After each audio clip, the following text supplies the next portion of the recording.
This Torah class is brought to you by TorahAnytime.com. Okay, good evening, everyone. So I want to speak about an interesting inyan. There's actually a topic that I never discussed before, so you're the first to hear it. We noticed that the way Purim was formulated was different than any other Yom Tif. Typically Purim is formulated, typically Yom Tif is formulated in a uniform way that everybody celebrates the same day. So in other words, Pesach is the 15th day of Nisan. It doesn't matter where you live, what surrounds your city, where your city is located, everyone's celebrating the same calendar date. And it's the same thing for every single Yom Tif, with the exception of Purim. Purim is the one exception where, depending on what kind of city you live in, you would celebrate a different day. So we know the open cities, the Kfarim celebrate the 14th, and the Krachim celebrate the 15th. And the Ramban, it's kedai to see this Ramban inside. I didn't put the whole thing on the sheet. It's the first Ramban in Masechta Megillah, and he asks pretty poetically, based on the psukim of the Megillah, he says, "Ani tama ma'oid, ma ro al kacho, ma higia aleim." Right? That's obviously a paraphrase of a pasuk in the Megillah. Lasois Yisrael aguda mitzvah hazu. So in other words, his first question is, why are Chazal inspiring disparity and inspiring a fragmentation? Why would you have some people celebrate one day and celebrate the other day? In other words, there's a klal in the Torah, like sasa agudas agudas. Actually, it's a pasuk in Chumash, like siskoidedu, and one of the limudim is the Gemara Nivamas learns out al tasu agudas agudas. So Ramban says technically it's not going to be a dairaisa dika violation of like siskoidedu, because it's like two different batei dinim in two different cities. So if you have one bezdin in one city, one bezdin in the other city, city A could follow its bezdin, and city B could follow its bezdin. The whole point of the market is the factory get more people together. Again, that's those are the villagers, right? But even without the Yud Aleph, the Yud Beis, and the Yud Gimels, you have the regular cities, the 14th. So he's more asking on the 14th and the 15th, which, by the way, there's a very nice remez in the pasuk, Ki Yad al Kes Ka. Yad is Yadalit and Ka is Tesvav. That's a remez to the 2 days of Purim. Why would the Chachamim do it like that? What about Lo Tiskoidedu? So Ramban says technically it's not a violation of Lo Tiskoidedu because it's two separate batei dinim, but says the Ramban, Mikol makom lecharchila lama cholkom l'shtei kitais. Why would they do it? Okay, it's not a violation of Lo Tiskoidedu, but why do it that way? And secondly, where do we find a precedent for such a thing? Va'oid heichan matzina b'Torah mitzvah chalukah b'kach. Where do we ever find any calendar date where different days for different people? Doesn't the Torah say Torah achas umishpat echad Yi alachem, b'chol de tikkun rabbanon, kein daraisa tikkun. Normally, when the rabbis make enactments, they follow the paradigm of the Torah. We don't find the Torah ever makes different strokes for different folks. So why did the rabbanon do it for Purim? That's the Kasha Ramban. So the Pashut answer is, what kind of question is that? It's because the regular cities, they fought their enemies on the 13th and they rested on the 14th. In Shushan, they fought their enemies the 13th and the 14th and they rested on the 15th. I mean, there's a reason for it. The Megillah says. The Ramban is not happy with that. He says, Ve'in tam zeh mosoik v'toy ve'enai. He says it's not a sweet answer. Because bottom line is, the main miracle for Shushan was the 13th, and they had, some extra dessert of killing their enemies on the 14th. So at least they should celebrate the 14th together with the rest of Klal Yisrael. So Ramban rejects this answer. So maybe at the end of the shir I'll tell you the Ramban's answer. Today I want to tell you something new. This is the answer of Rabbi Yonasan Eibeshutz. Everybody wants to know, you're not giving a Rabbi Yonasan Eibeshutz this year on Purim. Every year we have a Rabbi Yonasan, so try to get it in our last year. Somebody else asked me, you didn't speak about the Rama MiPano, the whole Chodesh Adar. So Baruch Hashem, we're going to be Mekayim Shneim, that basically this Rabbi Yonasan Eibeshutz he quotes the Rama MiPano, so nobody can have any tainus on me. Okay, so the first inyan is, maybe some of you scholars out here will help me out. There is a analogy between Mordechai and Moshe Rabbeinu. Where do we find this? Where's the source of this? The Medrash in Esther Rabbah. Ish Yehudi Haya v'Shushan Havira. Ish, we use the language Ish. Melamed, says the Medrash Shahaya, Mordechai Shakol B'Doiroi K'Moshe B'Doiroi. Mordechai in his generation was like Moshe in his generation. The Chsiv Bey, Moshe is also called an Ish. It says, V'ha Ish Moshe, Anav Ma'od. So what other comparisons are there? Ma Moshe Amad Ba'peretz, Moshe stood in the breach. The Chsiv, V'yomer Lahashmidam Lulei Moshe. So Moshe, sort of when Klal Yisrael was on the line, Hashem made a potential decree. Moshe stood up for us. Mordechai also stood up for us. He was Doresh Tov La'amai, the Dover Shalom L'chol Zarei. Moshe taught Torah to Klal Yisrael. Mordechai taught Torah to Klal Yisrael. Shalom ve'emes, emes is Torah. Shenemar emes kanei v'al timkar. Okay. That's what the Medrash says. I'm sure there are more mystical connections between Moshe and Mordechai. I believe, but I didn't check it up, so I can't say for sure. I think Rabbi Yonasan Eibeshutz says that Mordechai was a Gilgal of Moshe Rabbeinu, but okay, for our purposes, the Medrash makes this analogy. There's a comparison between Moshe Rabbeinu and Mordechai. Another possible analogy just came to mind. Maybe we'll discuss this another time. And that is, there's only one person in history who, maybe two people, who reached the 50th level, right? The Shar Nun. So Rabbi Akiva, they say, reached the Shar Nun. Kol Yakar Ra Sa'inai, Ra Rabbi Akiva Mashalei Ra Moshe. But according to the Arizal, who argues on the Vilna Gaon, Moshe reached the 50th level at Har Sinai. By Davar Shal Moshe is Kol is 50, but at the Chet HaEgel he went down, Lech Raid, go down from Lech, go down from 50. He got back to 50 on the last day. Vayal Moshe Me'arvois Moyav is Gematria 49, El Har Nevoi, Nun Boy. Fine. Some Sofer says he was able to give over some of it to Yeshua. That's why Yeshua is Bin Nun, not Ben Nun, Bin Nun. He was Lahavin, the Shar Nun of Moshe Rabbeinu. But the Vilna Gaon on the Megillah is Mashma Mordechai also had access to the Shar Nun. How do we know that? Hema B'Sainehem. Hema is Gematria 50. Okay, that's another comparison. Fine.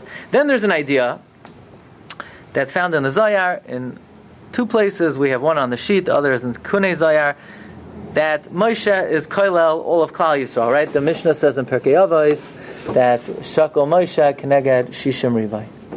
Okay, very nice.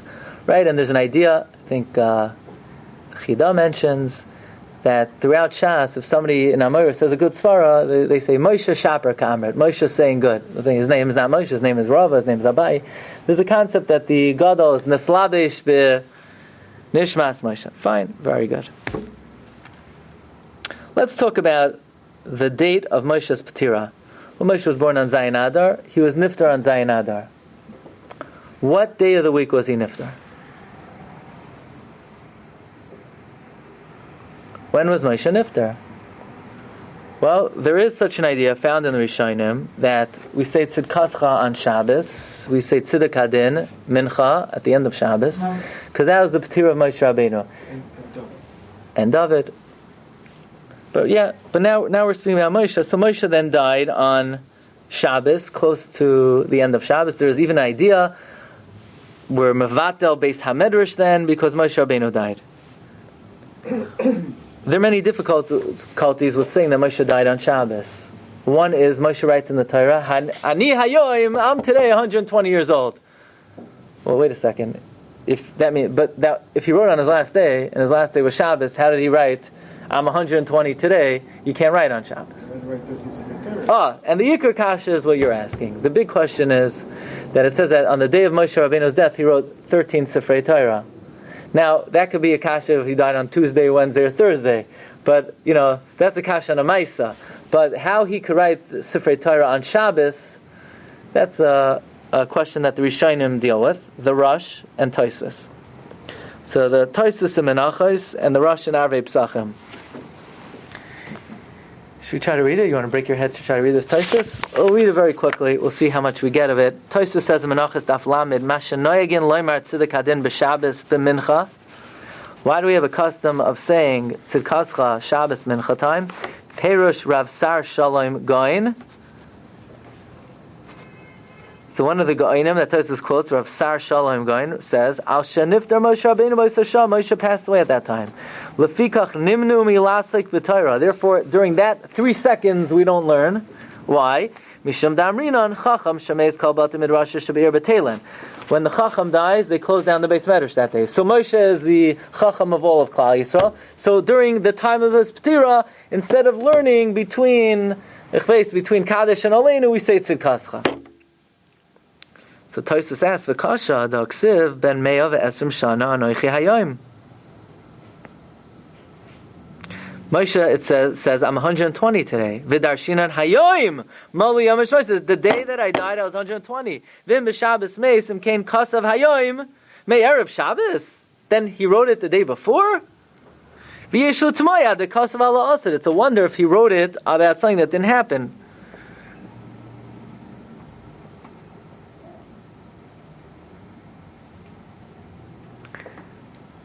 Go to the next question. Next column, second line. V'oid kasha, the Beseder oila mashma, the Beshiva ba'adar shemeis Moshe by Erev Shabbos.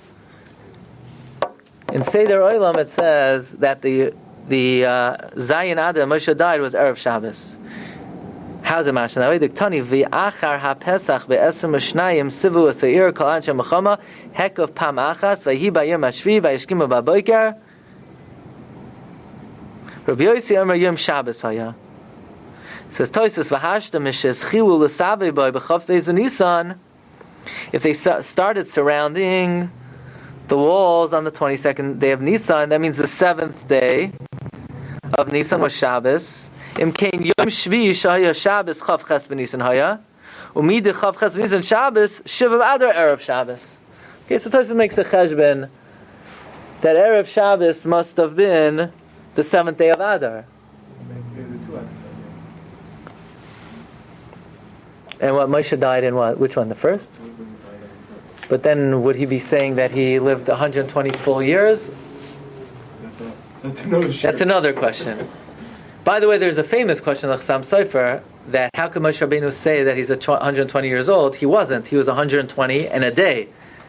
Because you're not 100. If you're born on Zayin Adar and you're nifter Zayin Adar, you're already in your 120. Your birthday, you're finished 120 on Vav Adar. There's a whole dealing with that. Okay, but bottom line is the question of Tosfos is that how could you say that Moshe Rabbeinu died on Shabbos, Mincha time, but he writes in the Torah, today I'm 120. How could he have written that if it was Shabbos? The Rosh has another question. The Rosh says, look on 3 lines from the end, in number 5. How could you say Moshe Rabbeinu died on Shabbos? Moshe writes, I'm 120 today. V'darshu Rabbi Seinu hayom malu yom hayushnoisai.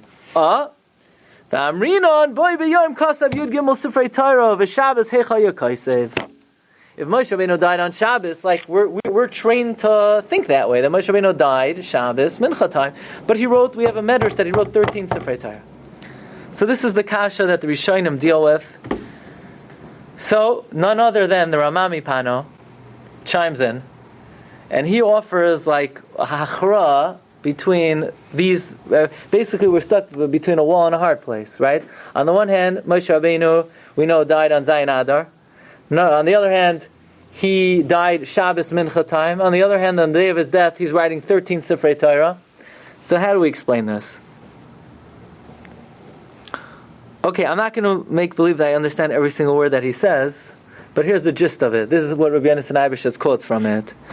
And that is that every person has sort of 2 components to him.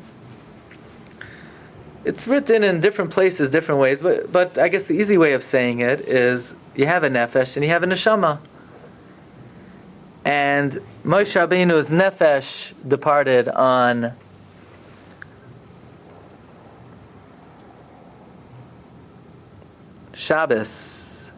on Shabbos, but the neshama already departed Erev Shabbos. So technically speaking, Moshe Rabbeinu died Erev Shabbos. His neshama left Erev Shabbos. So when he says, I'm 120 today, he was right. Erev Shabbos was Zayin Adar. He did die in Zayin Adar. The thing is, Zayin Adar was Erev Shabbos. And that's when he died. That's when his neshama left. But his nefesh hung around until Shabbos. Until when? Shabbos Mincha time. So we're correct. We say Tzidkascha Shabbos by Mincha time, because that's when Moshe Rabbeinu died as a guf. But as a spiritual entity, he died Erev Shabbos. When did he write the 13 Sefer Torah? Erev Shabbos. By the way, this plays in, I think I'm going to speak about this one year on Hoshana Rabbah. In many places, the way they quote this, Rama MiPano, it's that a person has a certain sail, a certain shade, some kind of spiritual reflection, which ceased on Erev Shabbos, but Moshe Rabbeinu was still breathing on Shabbos. So he died twice, so to speak. He died Erev Shabbos spiritually, and he died physically on Shabbos. And he wrote the Sefer Torah on Friday. Okay, so let's see this in Rabbi Yonasan Eibeshutz. Look at number 7. They wrote, basically, they took the Yaros Tavash, and they, see, if you read the Yaros Tavash are drushas. So it's just, he speaks about this, he speaks about that. It's long, different drashos, and they made it into bite-sized pieces, and they put it on the Megillah into a sefer called Yeshua Gedolah. So Rabbi Yonasan Eibeshutz says like this: V'oitam yesh litan. Look at number 7. Lama prazim oisim b'yodad u'mekafim yud b'tesvav. Why the open cities on the 14th, the walled cities on the 15th? Ki amru b'medrash. The medrash tells us Mordechai shakol b'doiroi k'Moshe. Mordechai was the equivalent of Moshe. V'yadua, it's well known. Ki kol Yisrael achuzim b'nishmas Moshe. We are all included in the soul of Moshe, kihu koilal kol haneshamos. V'chein hoya Mordechai koilal kol nishmas Yisrael. Likewise, Mordechai's soul encompassed all of Klal Yisrael. So Rabbi Yonasan Eibeshutz quotes Tosfos and the Rosh, who have this dilemma: when did Moshe die? If he died on Shabbos, did he die Erev Shabbos? He wrote the 13th Sefer Torah on the day of his death. On the other hand, Erev Shabbos is Zayin Adar, so why are we saying Tzidkascha Mincha time? Okay. There's a very interesting concept. Who lives in the walled cities and who lives in the unwalled cities? Like, how do people choose their residence? You know, like today, people do studies. Who lives in Brooklyn, and who lives in the Five Towns, and who lives in Lakewood? You know, there are all kinds of... So who lives in the open cities? Who lives in the closed cities? We could do studies. We could take polls. Simply, which is safer? Obviously, the walled cities are much safer than the open cities. So who would live in a walled? So who would B'davka go out and live in a walled city? Somebody who feels they need the protection. On the other hand, someone who's more confident in the protection of Hashem would live in the open cities. In fact, there is a beferish medrash in Bava Rabbah that even though Moshe Rabbeinu never entered Eretz Yisrael, he designated which people are going to live in open cities and which people are going to live in closed cities. In other words, Moshe Rabbeinu was able to, look into your soul, see how much bitachon in Hashem you had, and if you were a guy who had a lot of bitachon, he would put you in the open cities. If you weren't on such a madrega, he would put you in the walled cities. Okay. As we mentioned, as we explained, by the way, there's interesting tefillah. The Gemara in Masechta Eruvin on Chaf Aleph Amud Beis says that God nobody wants to be thought of as a criminal or a bad guy. So Klal Yisrael turns to Rebbe Shem, God, don't look at me like a walled city dweller. What's the meaning of a walled city dweller? Obviously, that was like somewhat of an insult. Someone who wasn't on a high madrega was considered a walled city dweller. He felt he needed the protection of the wall. Interesting, in Navi, in Shoftim, Devaira, in the Shiras Devaira says, Chadlu firazayin b'Yisrael. The residents of the open cities have ceased. Meaning, nobody was on the madrega anymore to want to live in an open city. So based on this idea, says Rabbi Yonasan Eibeshutz, a very interesting concept. We know that the lottery of Haman was scheduled to fall out on Yud Gimel Adar, but it was nepach miyagoin l'simcha. Why was it nepach? What was happy about the 13th day of Adar? Well, says Rabbi Yonasan Eibeshutz, you know what the significance of the 13th day of Adar is? Moshe Rabbeinu died on Zayin Adar. Yeah? So when was his Shiva over? So Zayin, Ches, Tes, Yud, Yud Aleph, Yud Beis, Yud Gimel. So Yud Gimel, which until then were days of mourning, were Nepach L'Simcha, with the completion and the conclusion of the Avelus of Moshe Rabbeinu. But was his Avelus really over then? Because he died Zayin, but he also died Ches. His Neshama departed on Zayin, his Nefesh departed on Ches. No, we said Zayin was Shabbos, Vav was he died. No, so Zion was Friday. Zion was. Why should say Zion is Shabbos and Rama is Friday? Why? Because Tosfos makes a The conclusion. physical death was on. Tosfos makes a cheshbon in Menachos that Zion Adar was Erev Shabbos, right? That was. Yeah, I didn't go through the cheshbon, but Tosfos is sort of proves based on the Seder Olam, based on the fact that Chav Ches Nisan was Shabbos, Zion Adar had to have been Erev Shabbos.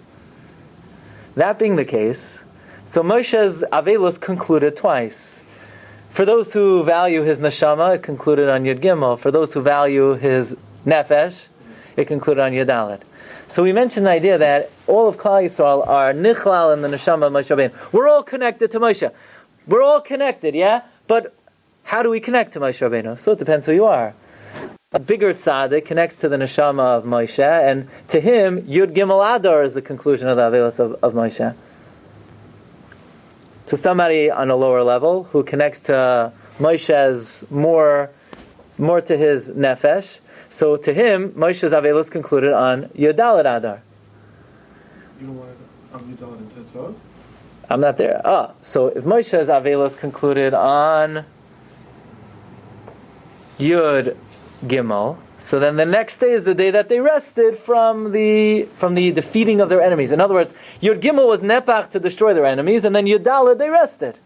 So the open city people, who were the big tzaddikim, who had bitachon, who connected to the neshama of Moshe Rabbeinu, whose Avelos completed on Yud Gimel Adar, they celebrate Yud Daled. That's why the Kfarim celebrate Yud Daled. But the Krachim, these are people who don't have as much trust in the Rebbeinu Shalom. They connect to the Nefesh of Moshe Rabbeinu. Therefore, for them, it was Nepach Yud Daled, and they rested on the 15th.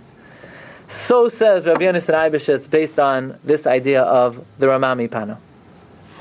Yeah, so we did it. We have officially said over Rabbi Yonasan Eibeshutz based on the Rama MiPano. Okay, this is Rabbi Yonasan's mahalach of drush, miyusad on various inyanim. Let me tell you what the Ramban says. Ramban gives a historical explanation for why there were two separate days of Purim. And Ramban says really a wondrous thing. First of all, he says something which Kamat the Rishonim do not agree with, and that is, who came first, Koresh or Achashverosh? Koresh. And we know if you open up the beginning of Ezra, so Koresh gives permission for the Jewish people to return to Eretz Yisrael, and they did. Now we don't know exactly how many. It's normally assumed that the minority of Klal Yisrael returned to Eretz Yisrael. Tosfos in Yevamos, I think it's Daf Pevav, says very few Jews returned. And in the times of Ezra, so few Jews returned, they literally had no Levium. It's like the Shul. There were no Levium who returned in the times. I was just making sure he's paying attention. Well, we're friends, we're good. Two? The highest concentration of Levium we ever had. But Ezra did not find any Levium who returned in the times of the second Beis HaMikdash, to the point where the Gemara says he knased Levium. Ezra put a knas on Levium, that Levium don't get Ma'aser Rishon anymore. From now on, Ma'aser Rishon goes to the Kohanim,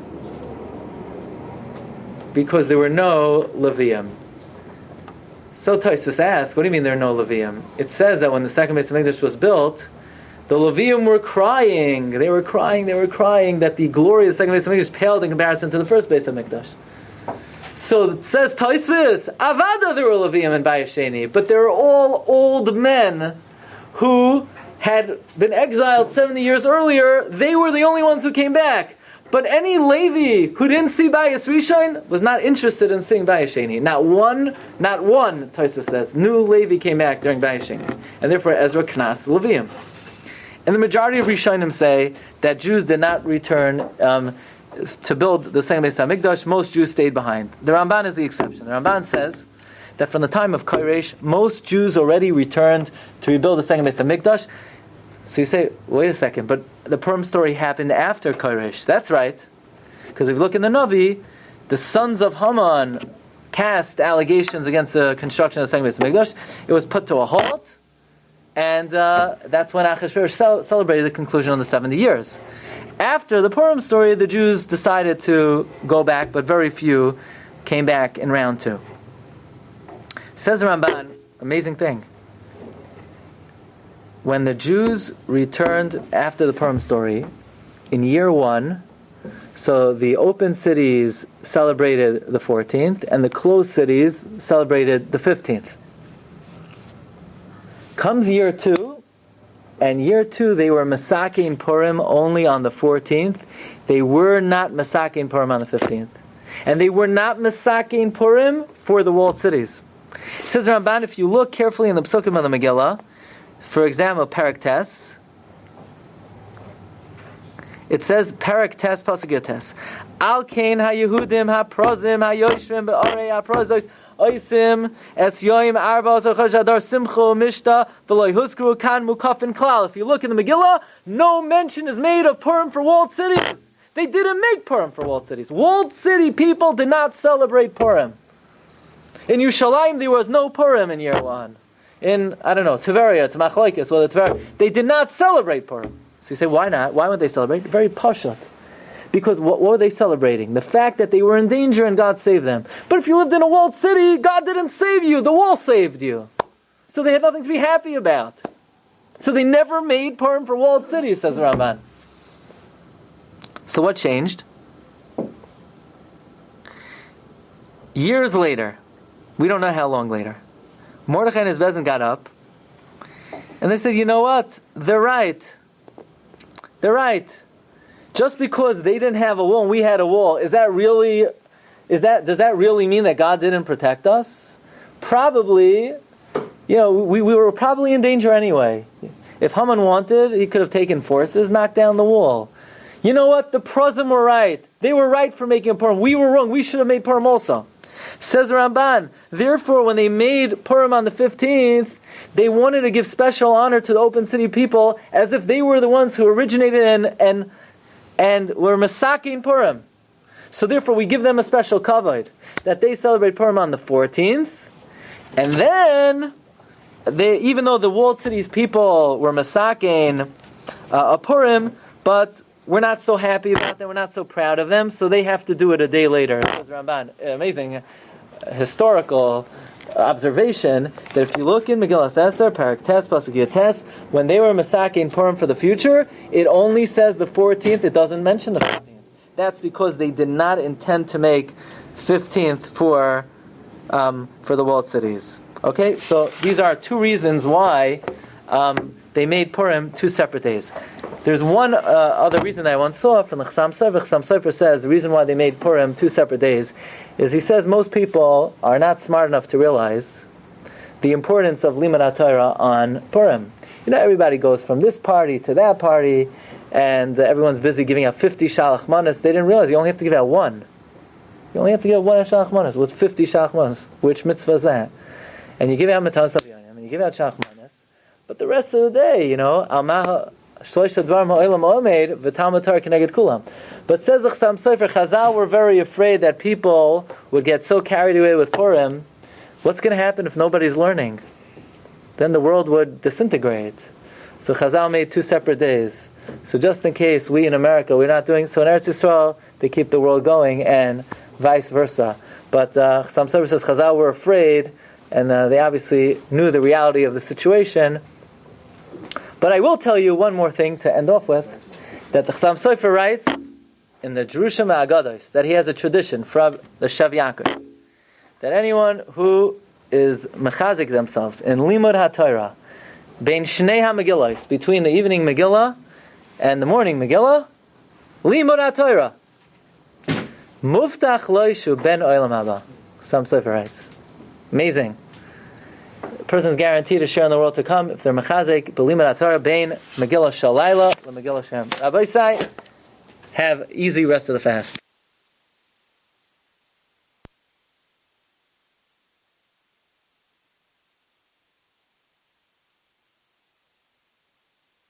You've just experienced another Torah class brought to you by TorahAnytime.com.